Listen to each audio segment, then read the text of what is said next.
The terminal process failed to launch.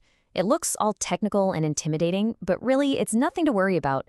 We've all been there, and we're about to get it sorted out in no time. So let's pull back the curtain for a second. What's actually going on here? Let's quickly break down what's causing this frustrating little error. The good news is it's not some major problem with your whole setup. The actual cause is way, way simpler than you probably think. Here's the bottom line. VS Code is just confused.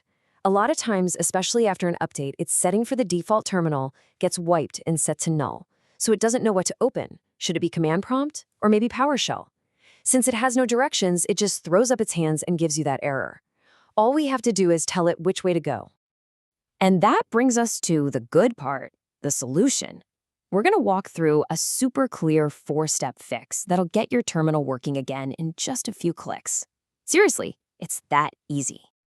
All right, first up is step 1. Let's open your settings. You can do this by clicking that little gear icon down in the bottom left corner and then hitting Settings. Or, my personal favorite, you can just use the keyboard shortcut, Ctrl plus comma. For step 2, once you're in the settings, look for that search bar at the top. You're going to type this exact phrase, terminal.integrated.defaultprofile.windows. You'll see the setting pop right up, and there, in that drop-down box, you'll find our culprit. The value is set to null. Now for step 3, and this is the easiest part. Just click that drop-down menu that says null. You'll see a list of options, including command prompt and PowerShell. Honestly, either one of these will work perfectly fine, so just pick whichever one you prefer using.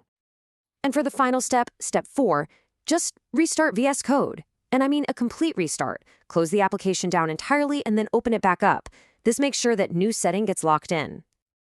And just like that, you're done. Problem solved. No more error messages. Now you can get back to what you actually wanted to do in the first place, writing some code. Go ahead, try it out now. Open a new terminal, and you should see it launch without a single issue, ready and waiting for your commands. Success. So, there you have it. A super quick fix for a really common problem. Now that you've got this one handled, I'm curious, what's the next VS Code trick or feature you're looking to master? Let that curiosity keep you going.